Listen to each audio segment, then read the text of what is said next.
महाभारत के अध्याय 18 जिसका शीर्षक है द्वेष करने वाले का जी नहीं भरता, यानी द्वेष भाव, वैर भाव, दुश्मनी करने वाले का कभी जी नहीं भरता।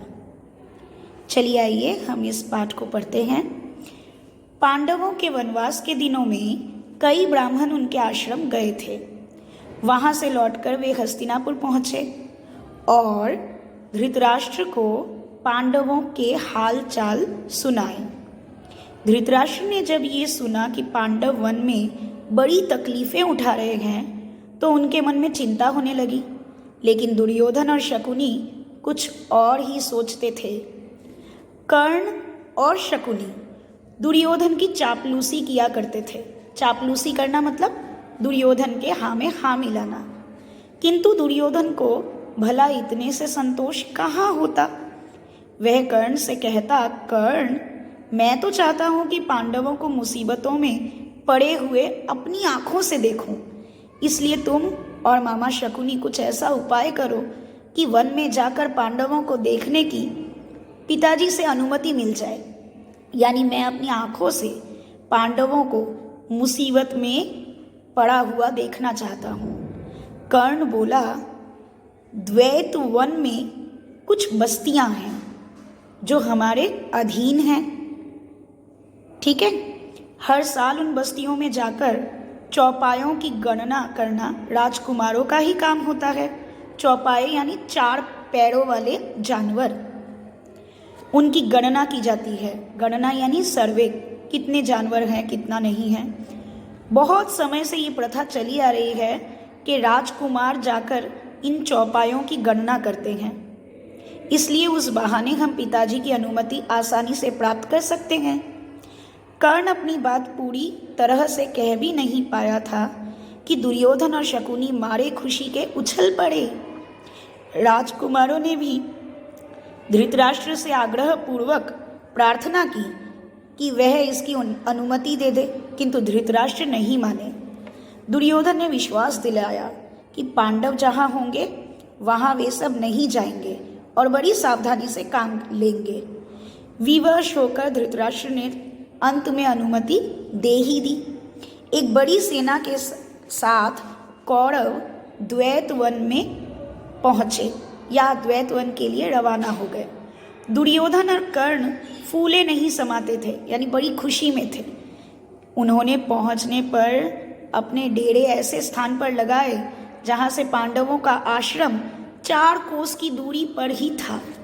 यानी पांडवों के आश्रम के आसपास ही उन्होंने अपने डेरे लगाए। गंधर्वराज चित्रसेन भी अपने परिवार के साथ उसी जलाशय के तट पर डेरा डाले हुए था। यानी गंधर्वों के राजा चित्रसेन वो अपने परिवार के साथ जहाँ कौरवों ने डेरा डाला हुआ था वहीं पर डेरा डाले एक जलाशय के पास थे। ठीक है, दुर्योधन के अनुचर जलाशय के पास गए और किनारे पर तंबू गाड़ने लगे।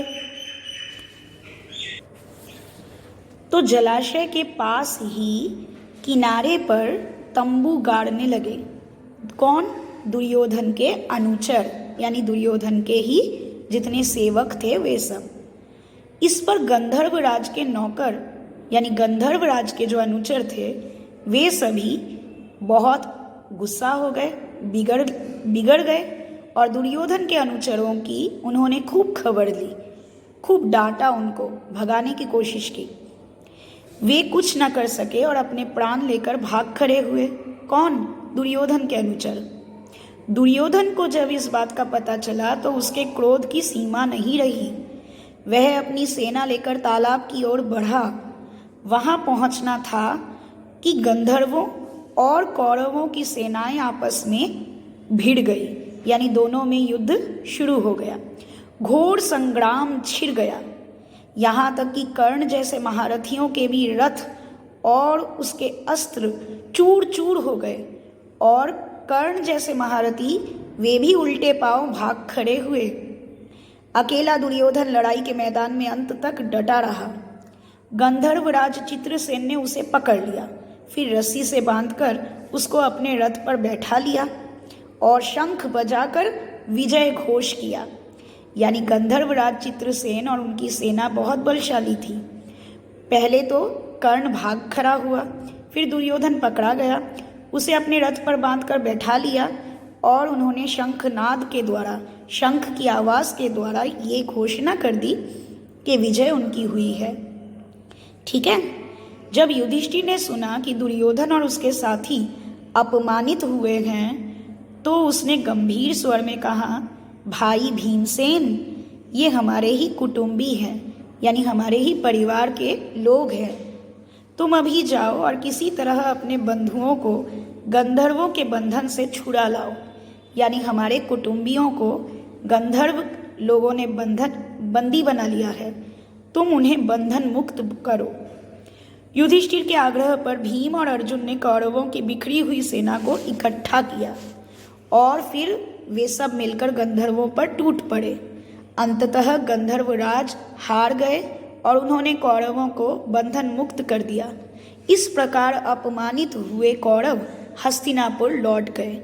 यानी हस्तिनापुर से वे निकले तो थे पांडवों की दुर्दशा अपनी आंखों से देखने के लिए, परंतु खुद हस्तिनापुर अपमानित होकर लौटे और वो भी पांडवों की सहायता से ही वे गंधर्वराज के बंधन से मुक्ति पाने में समर्थ हुए। पांडवों के वनवास के समय दुर्योधन की तो इच्छा राजसूय यज्ञ करने की थी, किंतु पंडितों ने कहा कि धृतराष्ट्र और युधिष्ठिर के रहते उसे राजसूय यज्ञ करने का अधिकार नहीं है। यानी अगर राजसूय यज्ञ करना है तो धृतराष्ट्र और युधिष्ठिर यही लोग कर सकते हैं, बाकी दुर्योधन को राजसूय यज्ञ करने का अधिकार नहीं है क्योंकि वो राजकुमार है। तब ब्राह्मणों की सलाह मानकर दुर्योधन ने वैष्णव नामक यज्ञ करके ही संतोष कर लिया। कौन सा यज्ञ किया? वैष्णव यज्ञ। इसी समय की बात है कि महर्षि दुर्वासा अपने 10,000 शिष्यों को साथ लेकर दुर्योधन के राजभवन में पधारे। दुर्योधन के सत्कार से, यानी दुर्योधन के आदर सम्मान से और उनके सेवा से ऋषि दुर्वासा बहुत प्रसन्न हुए और उन्होंने कहा, वत्स, कोई भी वरदान चाहो तो मांग लो। दुर्योधन बोला, मुनिवर, प्रार्थना यही है कि जैसे आपने शिष्यों समेत अतिथि बनकर मुझे अनुग्रहित किया है, वैसे ही वन में मेरे भाई पांडवों के यहाँ जाकर उनका भी सत्कार स्वीकार करें और फिर एक छोटी सी बात मेरे लिए करने की कृपा करें। वह यह कि आप अपने शिष्यों समेत ठीक ऐसे समय युधिष्ठिर के आश्रम में जाएं जब द्रौपदी पांडवों को एवं उनके परिवार को भोजन करा चुकी हो और जब सभी लोग आराम से बैठे विश्राम कर रहे हो। यानी दुर्योधन ने दुर्वासा ऋषि से अपने लिए कोई वरदान नहीं मांगा, बल्कि पांडवों को परेशान करने का एक उपाय सूझा उसे, और उसने एक प्रार्थना की ऋषि दुर्वासा से कि वो पांडवों से भी मिले और वहाँ पर भी जाए और पांडवों का सत्कार स्वीकार करे। ठीक उसी समय जाए जब द्रौपदी पांडवों को भोजन करा चुकी हो और सभी लोग मिलकर विश्राम कर रहे हो। अब ऋषि दुर्वासा के कितने शिष्य थे? 10,000। उन्होंने दुर्योधन की प्रार्थना तुरंत मान ली। दुर्वासा ऋषि अपने शिष्यों के साथ दुर्योधन के आश्रम में जा पहुंचे। दुर्योधन ने भाइयों समेत ऋषि की बड़ी आव भगत की, यानी बहुत ही अच्छी तरह उनका अतिथि सत्कार किया। कुछ देर बाद मुनि ने कहा, अच्छा, हम सब अभी स्नान करके आते हैं, तब तक भोजन तैयार करके रखना। कहकर दुर्वासा शिष्यों समेत नदी पर स्नान करने चले गए। ठीक है। वनवास के प्रारंभ में दुर्योधन ने युधिष्ठिर से प्रसन्न होकर सूर्य ने, यानी भगवान सूर्य देवता ने उन्हें एक अक्षय पात्र प्रदान किया था। एक ऐसा कंटेनर, एक ऐसी कटोरी या पात्र जिसका नाम था अक्षय पात्र।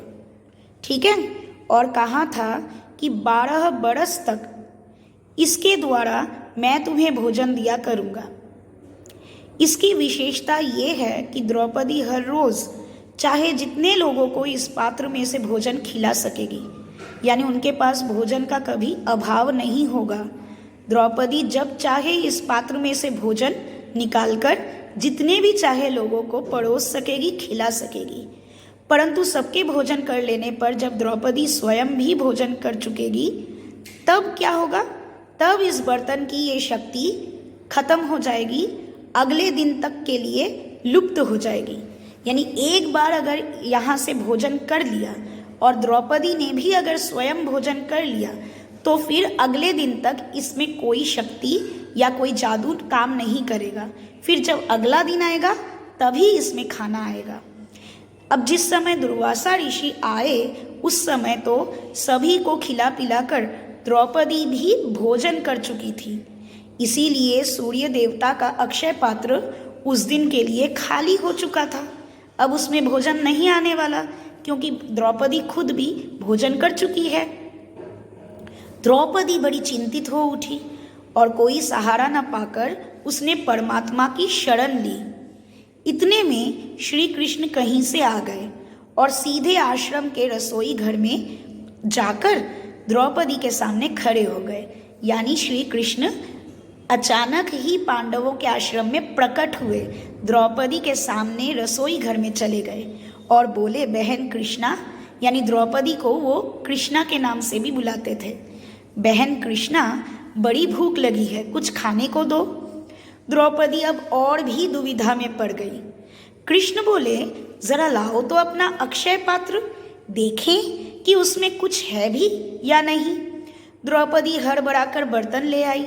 उसके एक छोर पर यानी एक किनारे पर अन्न का एक कण यानी अन्न का एक दाना और साग की एक पत्ती लगी हुई थी। यानी अक्षय पात्र अभी पूरी तरह से धुला नहीं था, इसीलिए अक्षय पात्र के एक किनारे पर एक अन्न का दाना और एक साग की पत्ती लगी हुई थी। श्री कृष्ण ने उसे लेकर मुंह में डालते हुए मन में कहा, ये भोजन हो, इससे उनकी भूख, यह भोजन हो, इससे उनकी भूख मिट जाए। यानी ऐसा भोजन तो बहुत ही अच्छा है, मेरी भूख मिट गई।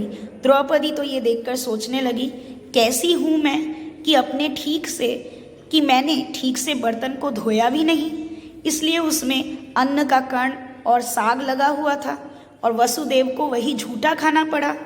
धिक्कार है मुझे। इस तरह द्रौपदी अपने आप को ही धिक्कार रही थी कि इतने में श्री कृष्ण ने बाहर जाकर भीमसेन को कहा, भीम, जल्दी जाकर ऋषि दुर्वासा को शिष्यों के साथ यानी अपने 10,000 शिष्यों समेत भोजन के लिए बुला लाओ। भीमसेन उस स्थान पर गया जहां दुर्वासा ऋषि अपने शिष्यों समेत स्नान कर रहे थे। नजदीक जाकर भीमसेन देखता क्या है कि दुर्वासा ऋषि का सारा शिष्य समुदाय स्नान करके भोजन भी कर चुका है। यानी श्री कृष्ण ने अपने ही जादू से, करामाती से दुर्वासा ऋषि को अपने शिष्यों समेत भोजन करवा दिया। शिष्य दुर्वासा से कह रहे थे, गुरुदेव, युधिष्ठिर से हम व्यर्थ में कह आए कि भोजन तैयार करके रखे, हमारा तो पेट भरा हुआ है, हमसे तो अब उठा भी नहीं जाता। इस समय तो हमारी ज़रा भी खाने की इच्छा नहीं है, क्योंकि अब हम स्नान करने के बाद एक बार खा चुके हैं। अब युधिष्ठिर के आश्रम में फिर से भोजन ग्रहण करने की शक्ति हमारे अंदर नहीं है। ये सुनकर दुर्वासा ने भीमसेन से कहा, हम सब तो भोजन कर चुके हैं, युधिष्ठिर से जाकर कहना कि असुविधा के लिए हमें क्षमा करे। ये कहकर ऋषि अपने शिष्यों सहित वहाँ से रवाना हो गए, यानी वहाँ से लौट गए। अब हम पढ़ेंगे पाठ 19, मायावी सरोवर, यानी एक ऐसा झील या सरोवर जो मायावी है, जादुई है। आइए पढ़ते हैं। पांडवों के वनवास की अवधि पूरी होने को ही थी, यानी अब 12 साल का वनवास खत्म होने के कगार पर था। 12 बरस समाप्त होने में अब कुछ ही दिन रह गए थे। उन्हीं दिनों एक निर्धन ब्राह्मण की सहायता करते हुए पांचों भाई जंगल में काफी दूर निकल आए।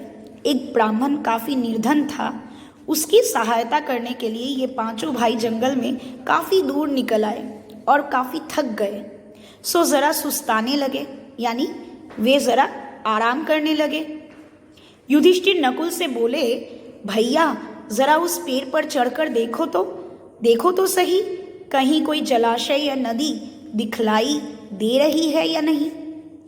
नकुल ने पेड़ पर चढ़कर देखा और उतरकर कहा, कुछ ही दूरी पर ऐसे पौधे दिखाई दे रहे हैं जो पौधे पानी के नज़दीक ही उगते हैं।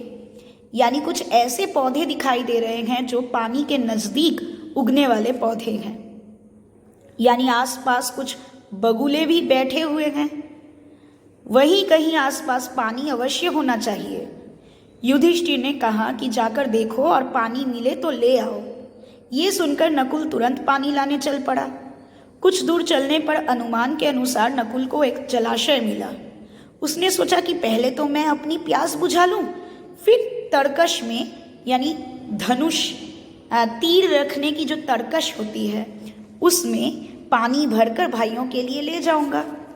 ये सोचकर उसने दोनों हाथों की अंजुली यानी ये अंजुली में पानी लिया और पीना ही चाहता था कि इतने में एक आवाज आई, माद्री के पुत्र, दुस्साहस ना करो, ये जलाशय मेरे अधीन है, पहले मेरे प्रश्नों का उत्तर दो फिर पानी पियो। पर उसे प्यास इतनी तेज लगी थी कि नकुल ने उस वाणी की परवाह ना करते हुए अंजुली से पानी पी लिया। पानी पीकर किनारे पर चढ़ते ही उसे कुछ चक्कर सा आया और वह वहीं पर गिरकर ढेर हो गया। बड़ी देर तक नकुल के न लौटने पर अब युधिष्ठिर काफी चिंतित हुए और उन्होंने सहदेव को भेजा। सहदेव जलाशय के नजदीक पहुंचा तो नकुल को जमीन पर पड़ा हुआ देखा, पर उसे भी प्यास इतनी तेज लगी थी कि वह कुछ ज्यादा सोच ना सका। वह पानी पीने को ही था कि पहले जैसी वाणी उसे भी सुनाई दी, यानी उसे भी वही वाणी सुनाई दी जो नकुल को सुनाई दी थी। उसने वाणी की चेतावनी पर ध्यान न देते हुए पानी पी लिया और किनारे पर चढ़ते चढ़ते वह अचेत होकर नकुल के पास ही गिर गया। यानी उसने भी वाणी पर ध्यान नहीं दिया, इसलिए वो भी नकुल की तरह नकुल के पास ही गिर गया, क्योंकि उसने पानी पी लिया। जब सहदेव भी बहुत देर तक नहीं लौटा तो युधिष्ठिर घबराकर अर्जुन से बोले, जाकर देखो तो उनके साथ कोई दुर्घटना तो नहीं हो गई। अर्जुन बड़ी तेजी से गया। तालाब के किनारे पर दोनों भाइयों को उसने मृत पड़े हुए देखा तो वह चौंक उठा। वह नहीं समझ पाया कि इनकी मृत्यु का क्या कारण है। ये सोचते हुए अर्जुन भी पानी पीने के लिए जलाशय में उतरा कि तभी उसे भी वही वाणी सुनाई दी, अर्जुन, मेरे प्रश्नों का उत्तर देने के बाद ही अपनी प्यास बुझा सकते हो तुम।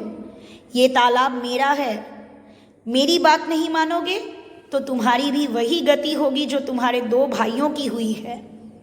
अर्जुन ये सुनकर गुस्से से भर गया। उसने बाण छोड़ने शुरू कर दिए, यानी वो बाणों से, उसे तो पता नहीं चल रहा था कि आवाज़ कहाँ से आ रही है, कौन बोल रहा है, इसीलिए वो आवाज़ की दिशा में बाण चलाने लगा। जिधर से आवाज़ सुनाई दी उसी ओर निशाना लगाकर वह तीर चलाता रहा, किंतु उन बाणों का कोई असर नहीं हुआ। अपने बाणों को बेकार होते देखकर अर्जुन के क्रोध की सीमा नहीं रही। उसने सोचा पहले अपनी प्यास तो बुझा लूं, फिर लड़ लिया जाएगा। ये सोचकर अर्जुन ने जलाशय में उतरकर पानी पी ही लिया और किनारे पर आते आते चारों खाने चित्त होकर गिर पड़ा। चारों खाने चित्त हो जाना यानी धड़ाम से गिर जाना। उधर बाट जोहते जोहते युधिष्ठिर बड़े व्याकुल हो उठे। बाट जोहना यानी बड़ी देर से प्रतीक्षा करना। भीमसेन से चिंतित स्वर में बोले, भैया भीम, देखो तो अर्जुन भी नहीं लौटा। जरा तुम ही जाकर तलाश करो कि तीनों भाइयों को क्या हो गया है। युधिष्ठिर की आज्ञा मानकर भीमसेन तेजी से जलाशय की ओर बढ़ा। तालाब के किनारे पर देखा कि तीनों भाई मरे से पड़े हुए हैं। सोचा ये किसी यक्ष की करतूत मालूम होती है। भीमसेन को लगा कि ये जरूर किसी न किसी यक्ष की करतूत है। ठीक है, जरा पानी पी लूं, फिर मैं निपट लूंगा। ये सोचकर भीमसेन तालाब में उतरना ही चाहता था कि फिर वही आवाज आई। मुझे रोकने वाला तू कौन है? भीमसेन ने पूछा। ये कहता हुआ भीमसेन बेधड़क तालाब में उतर गया और पानी भी पी लिया। पानी पीते ही अपने भाइयों की तरह वह भी वहीं पर ढेर हो गया। उधर युधिष्ठिर अकेले बैठे घबराने लगे और सोचने लगे कि बड़े आश्चर्य की बात है कि कोई भी अब तक नहीं लौटा। आखिर भाइयों को क्या हो गया है? क्या कारण है कि अभी तक वे नहीं लौटे? जल की खोज में वे जंगल में इधर उधर भटक तो नहीं गए? अब युधिष्ठिर ने सोचा कि मैं ही चलकर देखूं कि क्या बात है। यानी अब युधिष्ठिर चलकर देखने लगा कि बात क्या है। अब हम अगले क्लास में पढ़ेंगे या अगले वीडियो में देखेंगे कि यक्ष युधिष्ठिर के साथ क्या करता है, यानी जलाशय में जाकर युधिष्ठिर का क्या हाल होता है।